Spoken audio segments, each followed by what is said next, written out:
మేము బయలుదేరుతాం నాన్న. మేం కూడా బయలుదేరుతున్నాం నాన్న.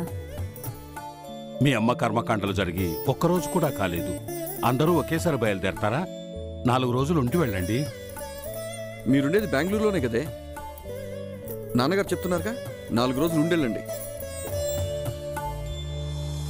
మేముండేది బెంగళూరులోనే కాబట్టి ఎప్పుడు కావాలంటే అప్పుడు వచ్చి వెళ్ళొచ్చు. మీరుండేది అమెరికాలో, ఎప్పుడు పడితే అప్పుడు రాలేరు కదా. మీరే 4 రోజులు ఉండెళ్ళండి. అవును బావగారు, అసలే మా బిజినెస్ లాస్లో నడుస్తుంది. ఇంకొన్ని రోజులు ఇక్కడే ఉంటే మేము ఇంకా లాస్ అయిపోతాం. ఒకరికి కాలం లెక్క, ఇంకొకరికి డబ్బు లెక్క.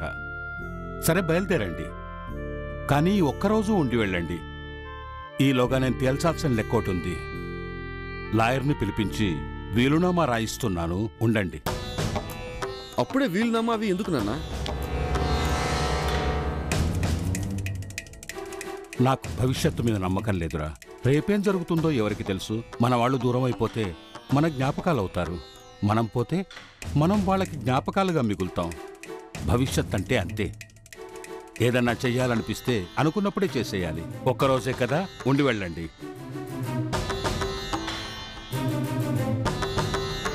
ఏంటి ఏదో అప్పులు తీర్చాలన్నట్టు మొహాలు అలా పెట్టారు? ఆస్తే కదా పంచిస్తామంటున్నారు. ఒకరోజునండి, తర్వాత అందరినీ నేనే పంపిస్తాను.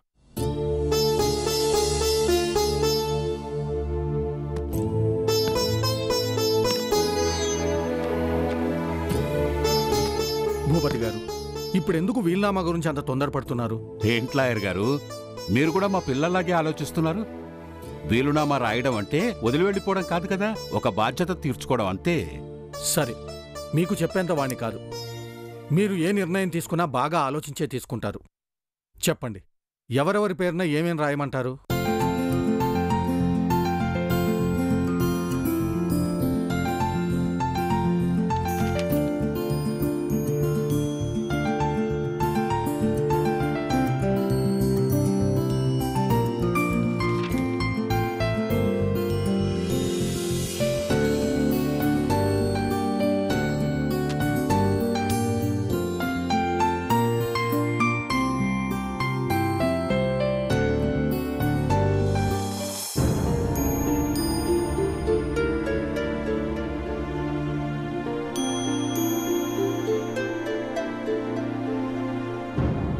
ఏం లాయర్ గారు, వీలునామా రాయడం పూర్తయిందా? అయిపోయింది.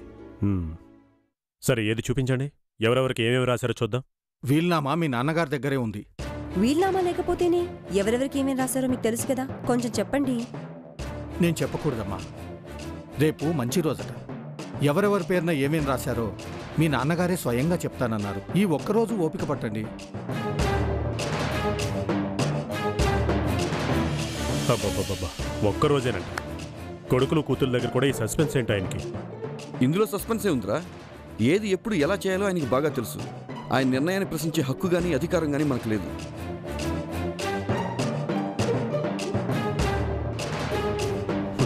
అబ్బో, ఉత్తమ కొడుకు. పద, రేపు వీలునామాలో ₹1,00,00,000 తక్కువ రాసినప్పుడు కూడా ఇంతే ఆదర్శంగా మాట్లాడితే మేము సంతోషిస్తాం.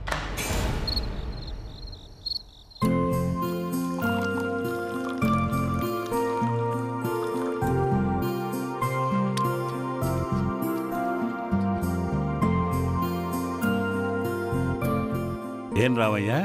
అయ్యా, వీలునామాలో ఎవరెవరికి ఏం రాశానోనని పిల్లలు మాట్లాడుకుంటున్నారా? పిల్లలు కదయ్యా, ఆ మాత్రం ఆశ ఆతృత ఉంటుంది. మరి నీకేం ఆశ లేదా రావయ్యా? అయ్యా, ఏళ్ల తరబడి ఒక మనిషిని నమ్ముకుని బతుకుతున్నప్పుడు ఆశ ఉండడం సహజమే రావయ్యా. అందుకే నన్ను నమ్ముకున్న వాళ్ళందరికీ న్యాయం జరిగేలా చూశాను. అయ్యా, నేను ఇన్నాళ్ళు మిమ్మల్ని నమ్ముకున్నది మీ ఆస్తి కోసం కాదయ్యా, మీ అభిమానం ఉంటే అంతే చాలయ్యా. అలాగని అభిమానం మాత్రమే చూపించి వదిలేలేను కదా. ఎవరికేం చేయాలో నాకు బాగా తెలుసు.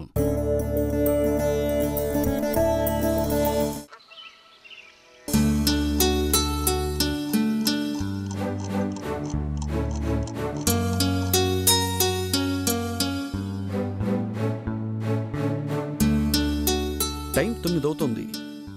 నాన్నగారు ఇంకా నిద్ర లేవలేదేంటి? రోజు పొద్దున్నే నిద్రలేస్తారుగా. రావయ్యా. అయ్యా, ఏంటి నాన్నగారు ఇంకా లేవలేదు? రాత్రి 2 పెగ్గలు ఎక్కువ ఇచ్చావా ఏంటి? లేదయ్యా, ఎప్పుడులాగా రాత్రి కూడా 2 పెగలే తీసుకున్నారయ్యా. మరేంటి ఇంకా లేవలేదు? వెళ్ళి చూడు. వెళ్ళు. అట్టగనయ్యా.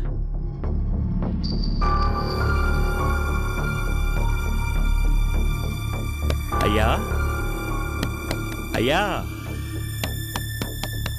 అయ్యా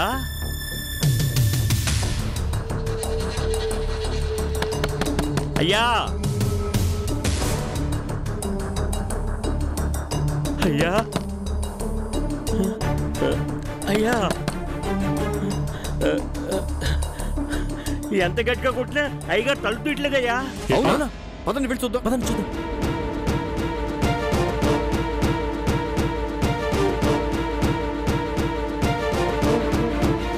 అయ్యా నానా నానా అయ్యా నానా మావయ్య నానా తలుపు తీయండి అయ్యా. బావా నానా అయ్యా నానా తలుపు తీ నాన్న. తలుపు తీయండి నానా. నాన్న తలుపు తీయండి నాన్న. నాన్న. బావా పగలకూడదా? నానా పగలకూడదాం.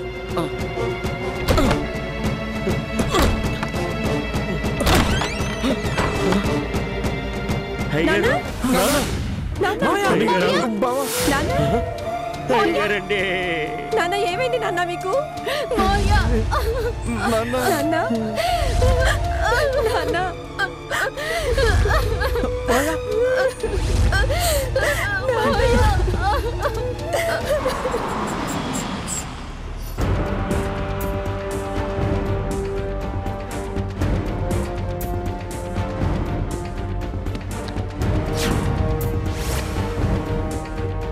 ఏం జరిగింది? ప్రతిరోజు పొద్దున్నే నిద్రలేచేవారు సార్. ఈరోజు 9 లేవకపోయేసరికి తలుపులు బదులు కొట్టుకుని లోపలికి వచ్చాం సార్. వచ్చేసరికిలా నిద్ర కక్కుని blood out of the mouth before death. ఇది న్యాచురల్ డెత్తా లేక? కానీ లోపల నుంచి గడియ పెట్టుంది.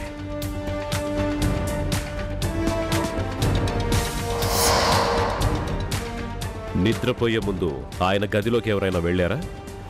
నేనే వెళ్ళానయ్యా. రోజులాగే రాత్రి కూడా 2 పెగ్గులు మందు పోసానయ్యా. నిన్ననే పిల్లల పేరుతో ఆస్తి అంతా వీలునామా రాశారయ్యా. ఒరేయ్, ఇన్నాళ్ళు నన్నే నమ్ముకుని ఉన్నావు, నీకు కూడా న్యాయం చేస్తాను రా అన్నారయ్యా. దేవుడయ్యా, మా అయ్య దేవుడు దేవుడు. వెయిట్ వెయిట్ వెయిట్, నిన్ననే వీలునామా రాశారా? అవును సార్, నిన్నే వీలునామా రాశారు. ఏం రాశారో ఎవరికి తెలీదు. పొద్దున్నే చెప్తారని అందరూ వెయిట్ చేస్తున్నాం. ఇంతలో ఇలా జరిగింది సార్. ఇంట్రెస్టింగ్. నిన్న వీలునామా రాశారు, ఇవాళ ప్రాణాలతో లేరు. So property must be the key factor sir. Yes Nachiket, it might be the key factor. మీ నాన్నగారికి ఎవరైనా శత్రువులు ఉన్నారా? ఐ మీన్ ఏదైనా ప్రాపర్టీ విషయంలో? అలాంటి గొడవలేవి లేవండి. ఓకే గైస్, బాడీని పోస్ట్ మార్టానికి పంపించండి. Get all the clues and seal the room. Yes sir.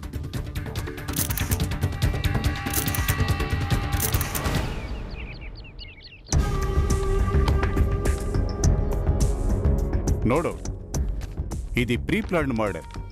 హత్య కోసం నేనే పాయిజన్ వాడాను. ఎస్, ఇది కాస్టర్ బీన్స్ ప్రాసెస్ చేసిన తర్వాత మిగిలిన వేస్ట్ పదార్థంతో తయారు చేస్తారు. ఇది పౌడర్ రూపంలో కానీ చిన్న చిన్న టాబ్లెట్ రూపంలో కానీ దొరుకుతుంది.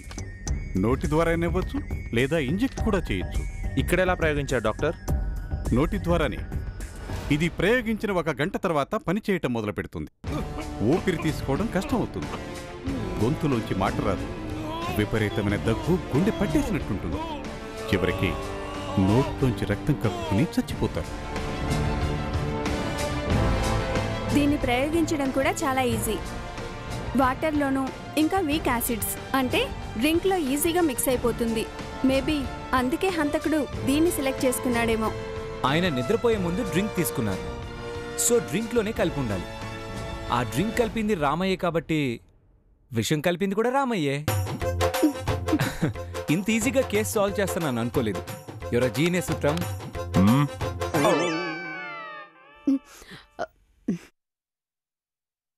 ఆయన తీసుకున్న డ్రింక్లో పాయిజన్ లేదు.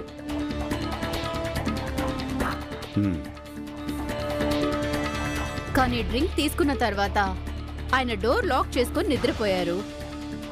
లోపలికి ఎవరూ వెళ్ళలేదు. మరి విషప్రయోగం ఎలా జరిగింది? హత్య చేయాలని ప్లాన్ చేసిన వాడికి డోర్ లాక్ తీయకుండా లోపలికి ఎలా వెళ్లాలో ప్లాన్ చేయడం పెద్ద కష్టమేమి కాదు. 100 కోట్లకి అధిపతి అయిన భూపతి వీలునామా బయట పెట్టే ముందు రాత్రే ఈ హత్య జరిగింది కాబట్టి ఖచ్చితంగా ఇది ఆస్తి కోసం జరిగిన హత్య.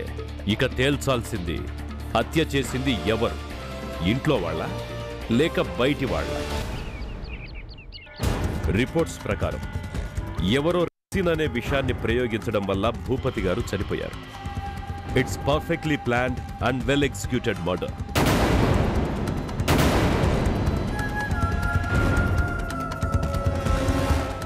ఎవరు చేసుంటారు? ఆయన చనిపోవడం వల్ల ఎవరికి లాభం? ఆయన వీలునామా బయటపడితే ఎవరికి నష్టం? మీలో ఎవరికైనా మీ నాన్నగారితో విభేదాలున్నాయా? ఆస్తిలో వాటా ఇవ్వరన్న భయం మీలో ఎవరికైనా ఉందా? మా నాన్నగారి దృష్టిలో మేము ముగ్గురం ఒకటే సార్. అయినా అలా అడుగుతున్నారేంటి? అంటే మాలో ఎవరైనా మా నాన్నగారిని హత్య చేసామని మీరు అనుమానిస్తున్నారా? ఎస్. మీ నాన్నగారికి ఎవరితోనూ ఆస్తి గొడవలు లేవు, శత్రువులు ఎవరు లేరు. ఆస్తిలో వాటా కోసం వచ్చేవాళ్ళు ఎవరైనా ఉన్నారా? ఐ మీన్ మీ నాన్నగారికి ఇంకో భార్య కానీ అక్రమ సంతానం కానీ? లేదు సార్. మరి హత్య చేయాల్సిన అవసరం బయట వాళ్ళకి ఎవరికి? ఏం మాట్లాడుతున్నారు సార్ మీరు? మమ్మల్ని హంతకుల్ని చూస్తున్నారా? మా నాన్నగారంటే మాకు ప్రాణం సార్. అలాంటిది మా నాన్నగారిని మేమెందుకు చంపుకుంటాం సార్? కోట్ల ఆస్తి ఎంత దారుణమైనా చేయిస్తుంది. Behind every fortune there is a crime. వీలునామా ఎక్కడుంది? నాన్నగారు ఎక్కడో పెట్టారండి. Come on, let's search. Yes, sir.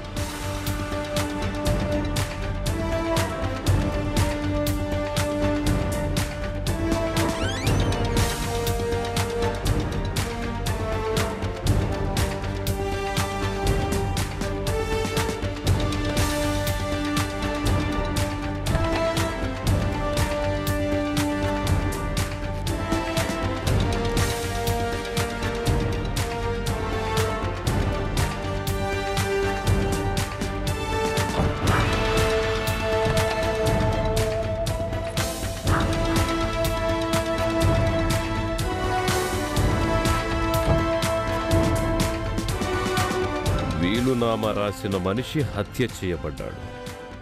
రాసిన వీలునామా మిస్సింగ్. సో వీలునామా ఇస్ ద కీ. ఎవరు తీశారు? సార్, ఇది ఇంట్లో వాళ్ళ పని కాకపోతే ఇంకెవరి పని? Nachiket, call the lawyer. వీలునామాలో ఏం రాస్తుందో తెలుస్తుందిగా. Yes sir.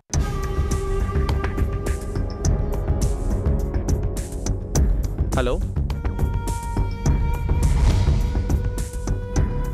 Guys, see this. Blood marks అంతా స్ట్రెచెస్గా పడున్నా ఇక్కడ మాత్రం రౌండ్గా పడున్నాయి. Yes sir.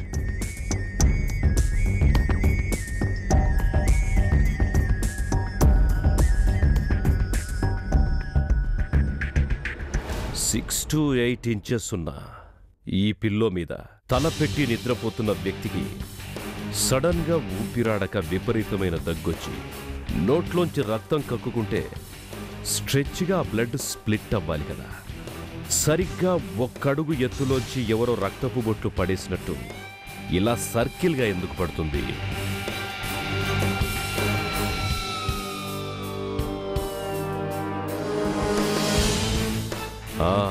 Yes, what a brilliant plan. Door open చేయకుండా కిటికీ లేదా వెంటిలేటర్ ద్వారా ఏదన్నా సన్నని ట్యూబ్ యూజ్ చేసి పాయిజన్ సరిగ్గా ఆయన నోట్లో పడేలా చేశారు. అలా ఎత్తులోంచి డ్రాప్స్ వేసేటప్పుడు 1-2 డ్రాప్స్ నోట్లో కాకుండా బయటపడ్డాయి. కానీ వాళ్ళు వేసింది పాయిజన్ కదా, ఇలా బ్లడ్ మార్క్స్ ఎలా పడ్డాయి? There the brilliance. Poison drops పడితే దొరికిపోయే ఛాన్స్ ఉందని విక్టిమ్ సేమ్ బ్లడ్ గ్రూప్ ఉన్న బ్లడ్లో పాయిజన్ కలిపి చాలా తెలివిగా నోట్లో పడేలా చేశారు. ఆ బ్లడ్ డ్రాప్సే ఈ డ్రాప్స్. కానీ కొంచెం పర్ఫెక్షన్ మిస్ అయి పక్కన పడ్డాయి. ఫైన్ సార్, కానీ నిద్రపోతున్నప్పుడు నోరు మూసుకునే ఉంటుంది కదా. కిటికీలోంచి ట్యూబ్ ద్వారా నోరు తెరవడం సాధ్యం కాదు కదా, మరెలా? Good question, but simple. Victim కి గురక పెట్టే అలవాటుంటుంది. అప్పుడు నోరు తెరిచినప్పుడు సరిగ్గా నోట్లో వేసుంటాడు. రామయ్య, అయ్యా,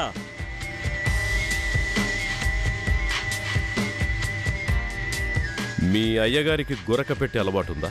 ఉందయ్యా. That's it. The execution is revealed. అయ్యా, now who is the criminal? Good evening ACP గారు. గుడ్ ఈవినింగ్ లాయర్ గారు. We need your help.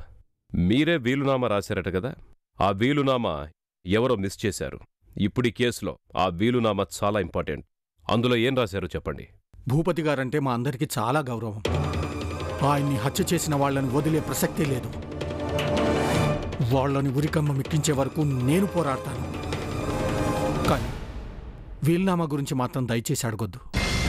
ఎందుకంటే వీల్నామా అనేది చాలా సీక్రెట్గా ఉంచాల్సిన విషయం. ఏ పరిస్థితుల్లోనైనా బయట పెడితే నా వృత్తికే ద్రోహం చేసినట్టు అవుతుంది. దయచేసి ఇంకేమీ అడగొద్దు. ఏంటి సార్, కేసులో చాలా ఇంపార్టెంట్ క్లూ అంటే వృత్తి ద్రోహం అంటారు? నచికేత్, లాయర్ గారు చెప్పింది కరెక్ట్. వృత్తికి ఎప్పుడు ద్రోహం చేయకూడదు. అండ్ మనకు కావాల్సింది పక్కా ప్రూఫ్స్, మాటలు కాదు. లాయర్ గారు, యూ కెన్ లీవ్. ఇది చాలా కాంప్లికేటెడ్ కేసు. హంతకుడెవరో తెలుసుకునేంత వరకు మన టీం ఇక్కడే ఉండి ఇన్వెస్టిగేషన్ చెయ్యాలి. Yes sir.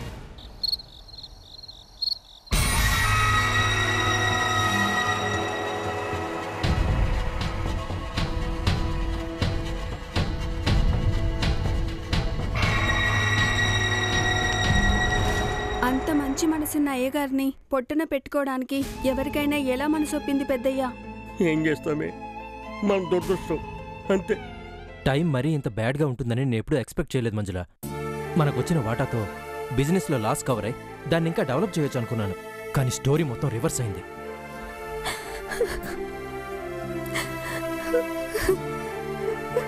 మావయ్య గారు వీల్నామా రాస్తున్నారు కదా, మన వాటా అమ్మేసి అమెరికాలో పెద్ద విల్లా కొనుక్కుందాం అనుకున్నాను. కానీ ఇంతలో ఇలా జరిగింది. నాన్నగారిని ఎవరు హత్య చేశారు, పైగా ఏసీఎఫ్ వాళ్ళు మనల్ని అనుమానిస్తున్నారు. నేను టెన్షన్ పడుతుంటే నువ్వు విల్లా గురించి మాట్లాడుతున్నావేంటి?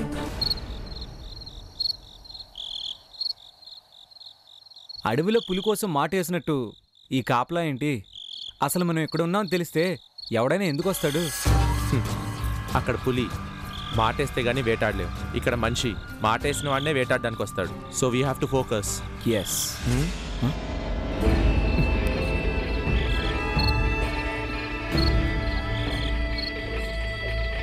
బయటంతా కరెంట్ ఉంది, ఈ ఇంట్లోనే ఏదో ప్రాబ్లం. ఫ్యూజ్ చెక్ చేయాలి. నేను చెక్ చేస్తాను.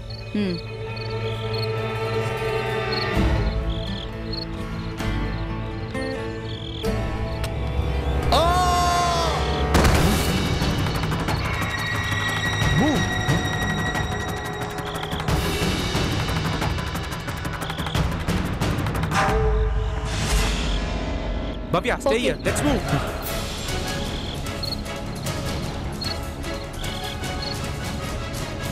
అయ్యగారు, అయ్యగారు,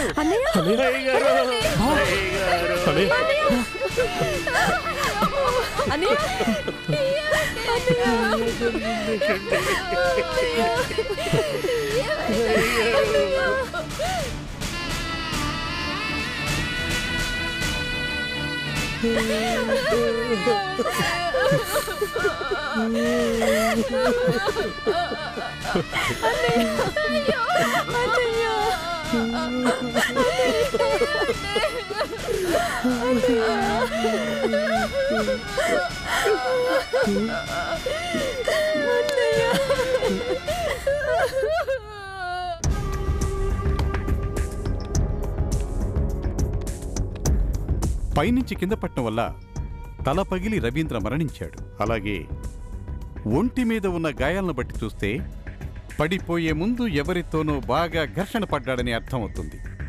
ముందు భూపతి, తరువాత పెద్ద కొడుకు రవీంద్ర. సీరియల్ హత్యలు. Equation is simple. ఇలా ఒకరి తర్వాత ఒకరిని చంపుకుంటూ పోతే చివరికి ఆస్తంతా తనకే దక్కుతుందని ఎవరో ఒక్కరే ఈ హత్యలు చేస్తున్నారు. అది కూడా ఆ ఫ్యామిలీ మెంబర్స్లోనే ఎవరో ఒకరు. ఎవరది? ఇప్పుడు మిగిలింది ఇద్దరే సార్. నరేంద్ర మనిషి అంత మంచివాడు కాదు, బాగా వ్యసనాలకి బానిసైపోయాడు. పైగా కష్టపడకుండా డబ్బు వస్తుందంటే ఎంతకైనా తెగించే అవకాశం ఉంది. So we can suspect Narendra. Kailash వాళ్ళు కూడా అప్పుల్లో ఉన్నారు సార్. వాళ్ళకి డబ్బులు బాగా అవసరం. వాళ్ళు కూడా హత్య చేసే అవకాశాన్ని కొట్టిపాడలేం. సో ఎవరైనా కావచ్చు, ఏ క్షణంలో ఏమైనా జరగవచ్చు. ఇప్పుడు హంతకుణ్ణి కనిపెట్టడం మాత్రమే కాదు, ఇంకో హత్య జరగకుండా ఆపాలి. We should be more careful guys. Yes sir.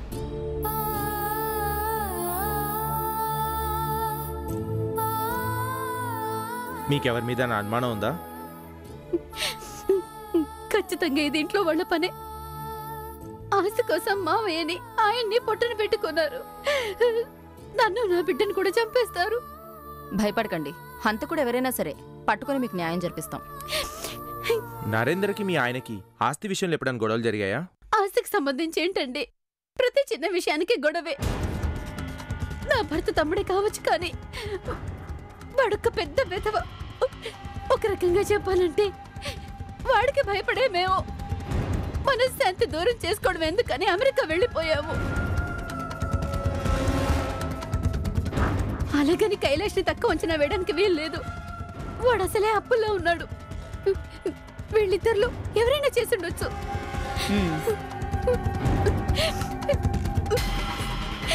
ఏం మాట్లాడుతున్నారు మీరు? అసలు నన్నెందుకు అనుమానిస్తున్నారు? స్టాప్. ఇన్వెస్టిగేషన్లో పలానా వాళ్ళని అనుమానించాలని రూల్స్ ఏముండవు. మాకు ఎవరైతే సస్పెక్ట్ ఉన్నారో ఎవరిని వదలకుండా ప్రతి ఒక్కరిని ఇంట్రాగేట్ చేయడం మాకు తెలిసిన రూల్.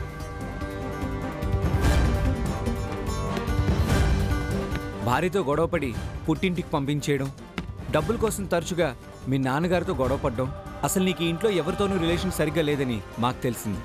భార్యను పుట్టింటికి పంపించి డబ్బుల కోసం నాన్నతో గొడవ పడినంత మాత్రాన ఆస్తి కోసం కన్న తండ్రిని అన్నయ్యని చంపుకునేంత దుర్మార్గుడిని అనుకుంటున్నారా?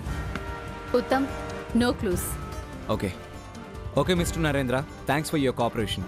బట్ మైండ్ వన్ థింగ్, నేరస్తుడు అనేవాడు ఎప్పటికీ తప్పించుకోలేడు.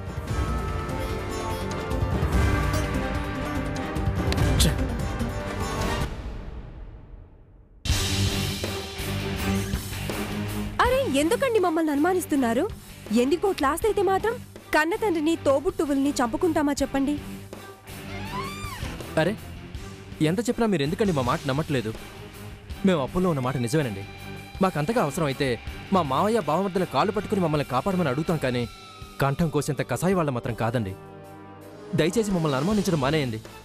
అసలైన నేరస్తుడు తెలిసేంత వరకు ఎవరిని అనుమానించకుండా ఉండలేం.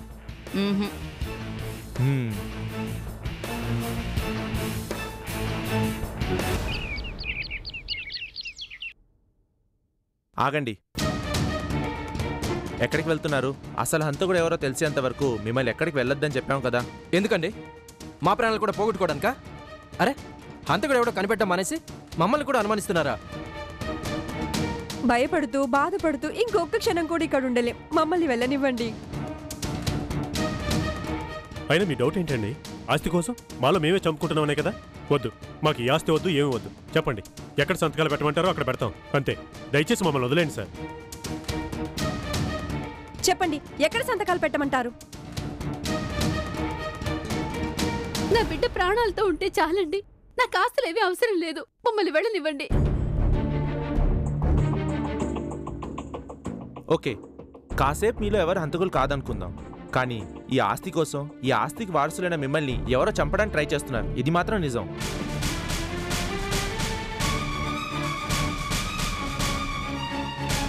అదే నిజమైతే మిమ్మల్ని చంపాలనుకునేవాడు మీరెక్కడికెళ్ళినా వదిలిపెట్టడు.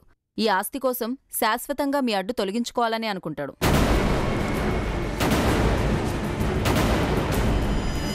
సో మీరందరూ ఇక్కడ ఉండడమే సేఫ్. ఒక్కరోజు టైం ఇవ్వండి, హంతకుడు ఎవరో మేము పట్టుకుంటాం. దయచేసి లోపలికి వెళ్ళండి. వెళ్ళండి ప్లీజ్.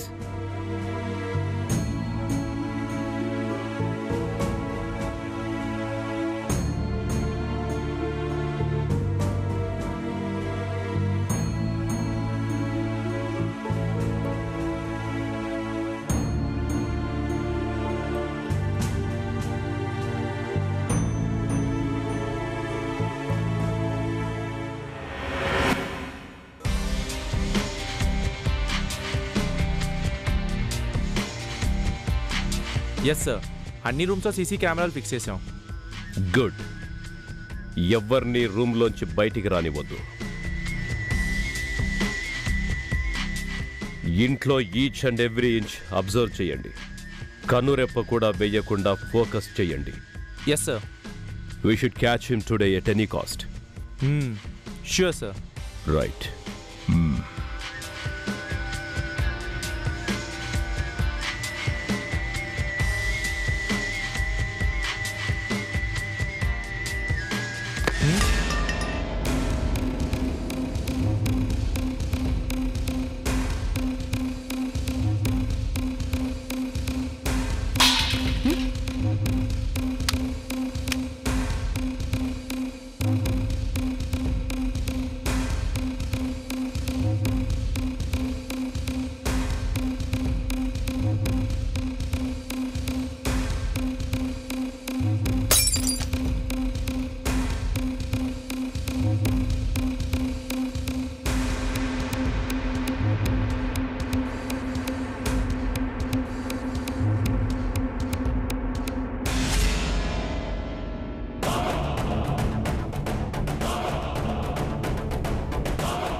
భవ్య, ఏమైంది?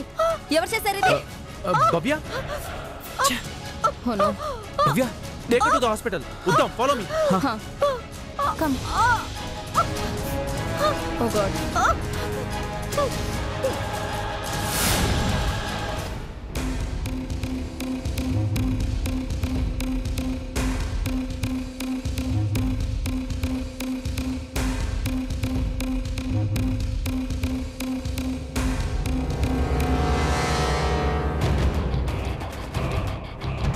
నచికేత్. నచికేత్. See?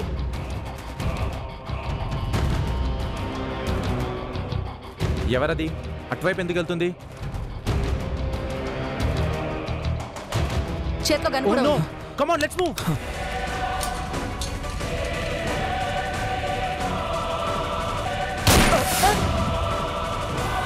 ఏమండి?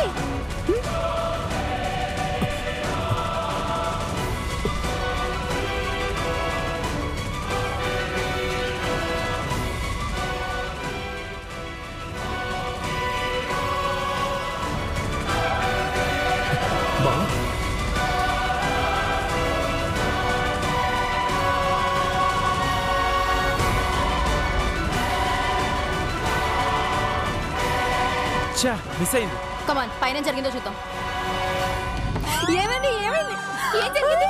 నరేంద్ర! ఎవరో షూట్ చేశారు. ఏమైంది మంజుల? బాబు, బాబు, అమ్మగారు, ఏమైందండి? అయ్యగారు, అయ్యగారు, ఏంటండి ఇలా జరుగుతుంది?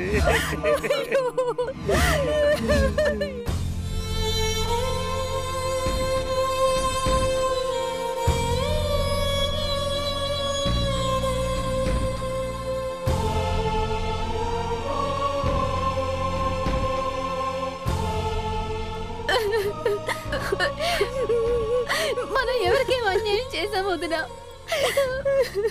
భగవంతుడు మనకెంత శిక్ష విధించాడు. ఏదో ఊపిరొచ్చి మన ఇంటిని చుట్టేసినట్టు ఒకరి తర్వాత ఒకరిలా దూరం అయిపోతున్నారు. ఇప్పుడు ఎవరికేం జరుగుతుందో తెలియదు. వెళ్ళిపోదాం వదినా. ఇక్కడుంటే మనం కూడా ప్రాణాలతో ఉండం. వెళ్ళిపోదాం. ఎక్కడికి వెళ్ళేది? మీరెంత ప్రమాదంలో ఉన్నారో మీకు అర్థమవుతుందా? అర్థమవుతోంది. ఇక్కడే ఉంటే ఖచ్చితంగా వాడు మమ్మల్ని చంపేస్తాడు. బయటికి వెళితే కనీసం బతికే అవకాశం ఉందన్న ఆశ. ఎలా బ్రతుకుందాం అనుకుంటున్నారు? ఇక్కడ మేము మీకు సెక్యూరిటీగా ఉన్నాం కాబట్టి ఇంకా మీరు ప్రాణాలతో ఉన్నారు. ఇక్కడ నుంచి బయట అడుగుపెట్టిన మరుక్షణం వాళ్ళు మిమ్మల్ని చంపేస్తారు. అవును వదినా, వాళ్ళు చెప్పేది కూడా కరెక్టే. మనం ఇక్కడ ఉండడమే సేఫ్. తొందరగా హంతకుడిని పట్టుకోండి. ఈ టెన్షన్ తట్టుకోలేకపోతున్నాం. ఓకే.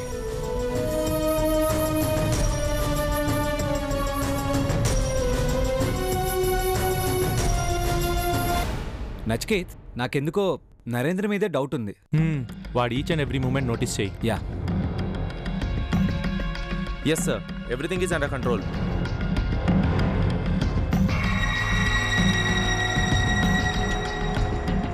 Sir 1 minute.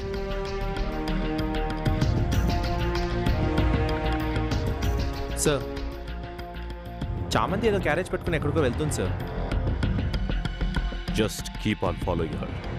ఖచ్చితంగా వాడినే కలవడానికి వెళ్తుంటుంది. Don't leave him. Sure sir. Guys, keep a watch. Okay.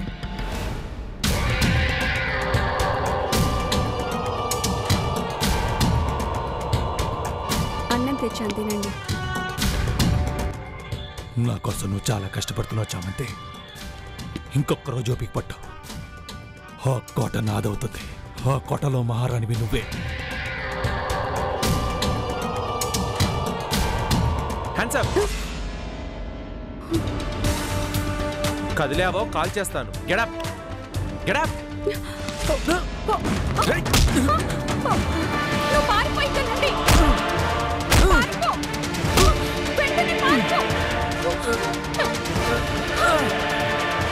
రేయ్ ఆగో.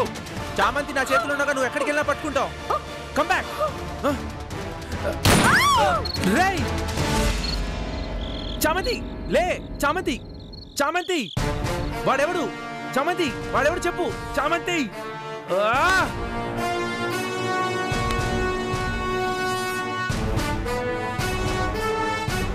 సో ఇన్ని రోజులు వాడికి సపోర్ట్ చేస్తున్నది చామంత్ అన్నమాట. డబ్బాస చూపించి ఆమెను పావుగా వాడుకున్నాడు. ఇప్పుడు వాడి గురించి తెలిసిపోతుందనగానే చంపేశాడు. ఎస్ సార్, ఆవిడ ఆశ ఆవిడ పాలిట మృత్యుగా మారింది. ఆధారాల కోసం మనం ఎదురు చూసి చూసి ఇప్పటికి చాలా అవకాశాలు ఇచ్చేసాం. ఇంకొక ఛాన్స్ వాడు తీసుకోకముందే మనమే ఛాన్స్ తీసుకోవాలి. ఎస్ సార్, మొదటి నుంచి మా అనుమానం ఆ నరేంద్ర మీదే. ఈ హత్యకు కూడా వాడే కారణమై ఉంటాడు. No, don't come to any conclusion at this stage. అనుమానం కలిగే ప్రతి ఒక్కడు నేరస్తుడు కాదు. మంచిగా కనిపించే ప్రతి ఒక్కడు అమాయకుడు కాదు. Focus on everybody. ఇక నుంచి ఆ ఇంట్లోంచి ఎవ్వరిని బయటికి పోనివ్వదు. Yes sir.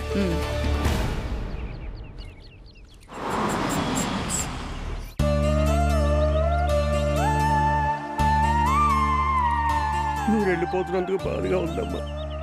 చెప్పడానికి మనసు రావట్లేదు. మీరు ఎక్కడున్నా సంతోషంగా ఉండాలి. ఇంకెక్కడ సంతోషం రామయ్య. నా అన్నగారు పోయినప్పుడే అది పోయింది. నువ్వు జాగ్రత్త. అలాగే అమ్మా. అదేంటమ్మా, ఎక్కడికి వెళ్ళిపోతున్నారు? వెళ్ళిపోతున్నాను లాయర్ గారు. వీలునామా రాస్తున్నాం, ఒకరోజు ఉండండి అంటే ఉన్నాము.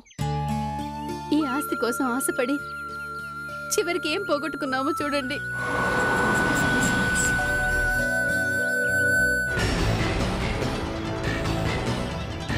అదిగో వచ్చేశారు. మనల్ని వెళ్ళనివ్వరు. పదవదిన వెళ్దాం. అది కాదమ్మా, నా మాట వినండి. అది హలో, ఎక్కడికి వెళ్ళిపోతున్నారు? మీకు పుణ్యం ఉంటుంది. మమ్మల్ని ఆపడానికి ప్రయత్నించకండి. మమ్మల్ని ప్రాణాలతో ఉండనివ్వండి. అయ్యో, మీ ప్రాణాలకు వచ్చిన ప్రమాదం ఏమీ లేదమ్మా. మీరు వీల్నామా గురించి అడిగితే వృత్తి ధర్మం అని చెప్పకుండా వెళ్ళిపోయాను. ఈ ఇంట్లో జరుగుతున్న దారుణాలు చూస్తూ ఉండలేకపోయాను. అందుకే వీల్నామా గురించే చెప్పడానికి వచ్చాను. హంతకుడు దొరికిపోతాడు. ఈ ఆస్తి అంతా మీరే అనుభవించవచ్చు. వద్దు, ఈ ఆస్తి వద్దు, ఏం వద్దు. వదిన, వీళ్ళెవరి మాట వినద్దు. ఎక్కడే ఉంటే సేఫ్ అనుకున్నాం, కానీ కాదు. మిమ్మల్ని నేను డ్రాప్ చేస్తాను, రండి. నరేంద్ర, ఐశ్వర్య, నరేంద్ర చెప్పేది. ఆగండి. ఏయ్, నరేంద్ర, మంజుల, నరేంద్ర, నీకు నీకు చెప్పేది చెప్పేది. విను. ప్రాణాలకు ఎంత ప్రమాదం ఉందో. మీరు నరేంద్ర, ప్రాణాలు నరేంద్ర, తెచ్చుకున్నారు. ఐశ్వర్య, మీరు బండి నరేంద్ర, ఎక్కండి వదిన. నీకే చెప్పండి. మీరైనా వినండి. ఐశ్వర్య. నరేంద్ర, నిన్నే. చంపేస్తారా? చంపండి. నరేంద్ర, కార్ దిగు. Otherwise I'll shoot you. మీరు చంపినా సరే ఆగే ప్రసక్తే లేదు.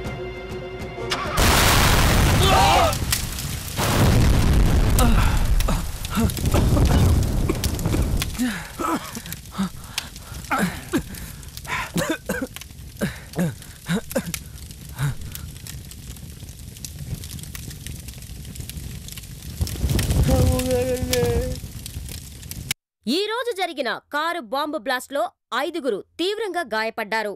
బ్లాస్ట్ తీవ్రత చాలా ఎక్కువగా ఉందని, 5గురి పరిస్థితి సీరియస్గా ఉందని డాక్టర్లు చెబుతున్నారు.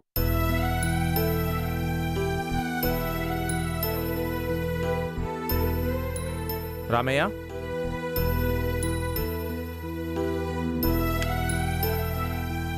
అయ్యా, పరిస్థితి చాలా ప్రమాదకరంగా ఉంది రామయ్య. ఈ 5 చనిపోతే ఈ ఆస్తికి సంబంధించిన వారసులందరూ పోయినట్టే. ఎవరు చేస్తున్నారు ఇదంతా? ఎవరికి లాభం?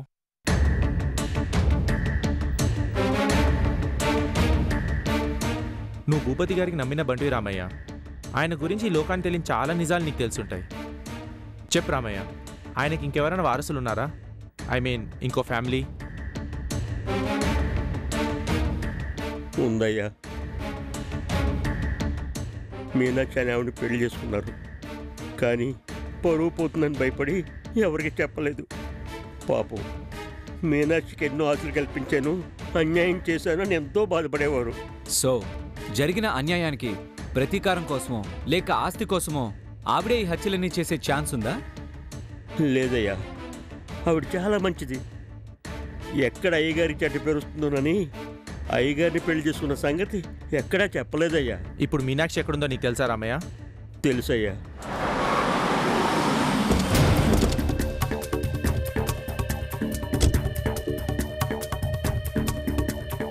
Break it.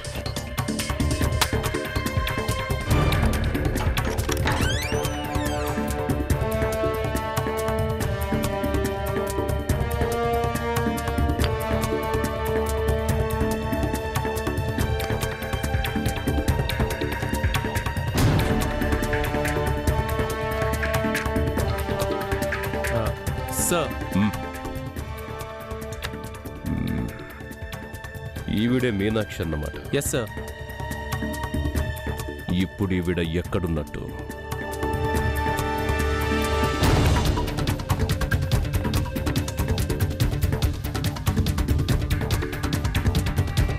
ఎక్స్క్యూజ్ మీ, మీ పక్కింట్లో మీనాక్షి అని ఒక ఆవిడ ఉండాలి. ఎక్కడున్నారో మీకు తెలుసా? ఇంకెక్కడ మీనాక్షి ఎప్పుడో చనిపోయిందిగా. చనిపోయిందా? పిల్లలు ఏమైనా ఉన్నారా? ఉన్నాడండి, ఒక పోరంబోకేదవా. ఎప్పుడు తాగుతుంటాడో తిరుగుతుంటాడు. వాడు కనిపించి కూడా చాలా కాలమైంది. ఇప్పుడు ఎక్కడున్నాడో ఏంటో. సో ఈ హత్యలన్నీ చేసింది భూపతి రెండో కుమారుడు రమేష్. వాడెక్కడున్నాడు? We have to catch him. ఎక్కడున్నా హాస్పిటల్ తప్పకుండా వస్తాడు సార్. బాంబ్ బ్లాస్ట్లో చనిపోలేదు కాబట్టి మళ్ళీ అటాక్ చేసే ఛాన్స్ ఉంది. నో, వాళ్ళ కండిషన్ సీరియస్గా ఉందన్న ఇన్ఫర్మేషన్ ఆల్రెడీ వాడికి తెలిసే ఉంటుంది. సో వాళ్ళ చావుని ఎక్స్పెక్ట్ చేస్తూ వెయిట్ చేస్తాడే కానీ తొందరపడి రిస్క్ తీసుకోడు. మరెలా సార్? వాణ్ణి ఎంత త్వరగా అరెస్ట్ చేస్తే అంత మంచిది. డోంట్ వరీ, ఆ లాయర్ మీద కొంచెం నిఘా పెడితే వాడు దొరికేస్తాడు.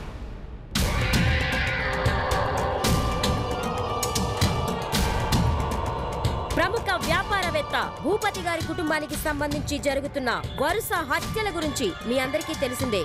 ఇక భూపతి గారి వంశంలో వారసులు ఎవరూ లేకపోవడంతో ఆయన రాసిన వీలునామా ప్రకారం ఆయన 100 కోట్ల ఆస్తి మదర్ తెరిసా చారిటబుల్ ట్రస్ట్ కి చెందబోతుంది.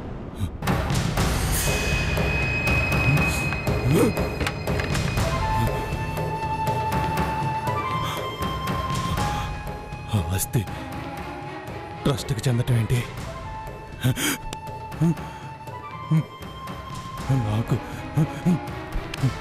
నాకు కదా చెందాలి. ఈ లాయర్ నాయలా నన్ను మోసం చేశాడా?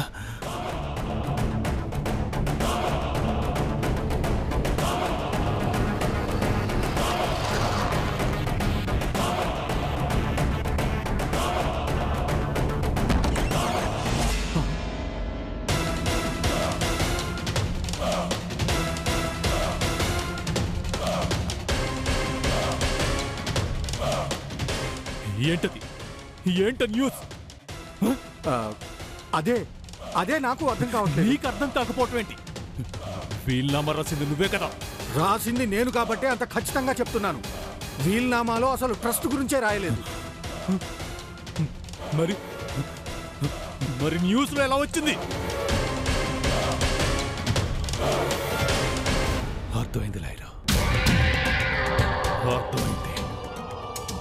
నువ్వు నన్ను మోసం చేసావు కదా. ఇంతమంది ప్రాణాలు తీసిన నాకు నీ ప్రాణం తీయటం లెక్క కాదు లాయర్, లెక్క కాదు. నిన్ను ప్రాణాలతో వదలను, నిన్ను ప్రాణాలతో వదలను. చెప్పేది వినిపించుకోకుండా ఆవేశపడతావు ఎందుకు? వీళ్ళనామా నా దగ్గరే ఉంది, తెచ్చి చూపిస్తానుండు.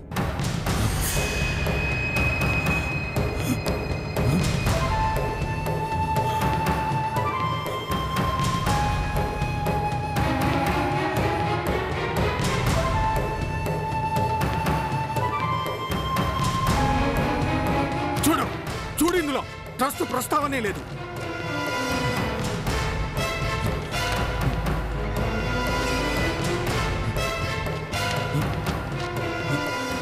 మరి ఆ న్యూస్ ఏంటి? పిచ్చెక్కిపోతుంది నాకు. దీంట్లో లేనిది న్యూస్లో ఎలా వస్తుంది?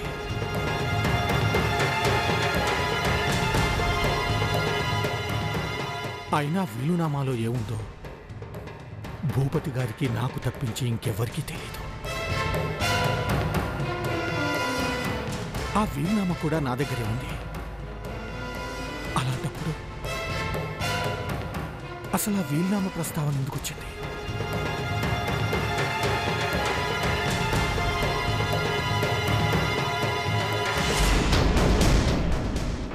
ట్రాప్.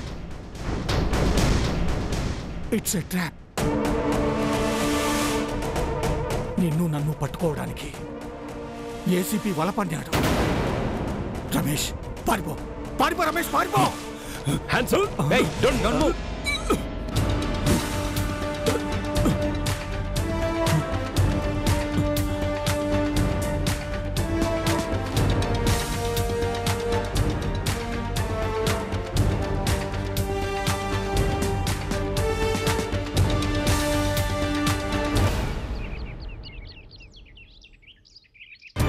ఈ సీరియల్ హత్యలు చేసిన హంతకుడు రమేష్ ఆర్ఎంపీ డాక్టర్గా పనిచేసేవాడు.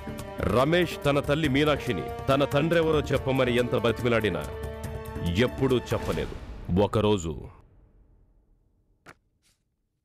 మీ నాన్నరా నన్ను గుళ్ళో పెళ్లి చేసుకున్నారు. మాకు పుట్టిన బిడ్డవే నువ్వు. ఈ రోజు వరకు మీ నాన్న పేరు ఎవరికీ చెప్పలేదు. ఇప్పుడు చెప్పాల్సిన పరిస్థితి వచ్చింది. మీ నాన్నగారు వీరేంద్ర భూపతి. ఆయన పరువు పోకూడదనే చెప్పలేదు. ఎట్టి పరిస్థితిలోనూ మీ నాన్నగారి పరువు తీసే పని చేయకు.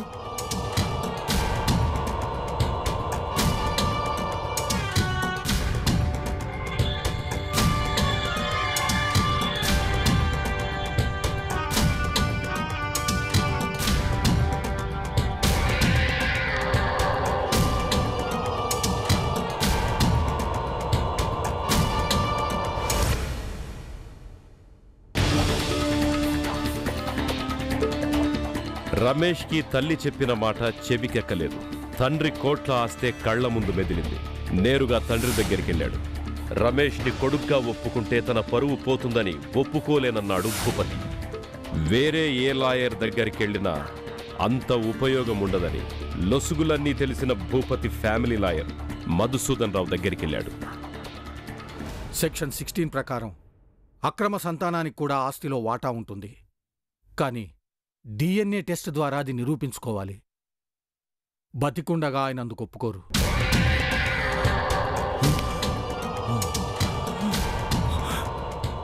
అయితే చంపేస్తాను, మొత్తం అందరినీ చంపేస్తాను. ఒక్కొక్కరిని చంపేసి ఆస్తి మొత్తానికి నేనే వారసునవుతాను. అలా ఇంట్లో వాళ్ళందరినీ చంపేయాలనుకున్నాడు రమేష్. 5 కోట్లకి లాయర్తో బేరం కుదుర్చుకున్నాడు. అదే రోజు భూపతిచే వీలునామా రాయించి వీలునామాని తన దగ్గరే ఉంచుకొని భూపతి దగ్గరే ఉందని ఇంట్లో వాళ్ళకి అబద్ధం చెప్పాడు. అదే రోజు రాత్రి భూపతిని చంపడానికి ప్లాన్ వేశాడు రమేష్.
భూపతి డెడ్ బాడీ చూసినప్పుడే బెడ్షీట్ మీద అదే గ్రూప్ రక్తం గుండ్రటి మరకలుగా ఏర్పడ్డం చూసి హత్య ఎలా జరిగిందో ఊహించాను.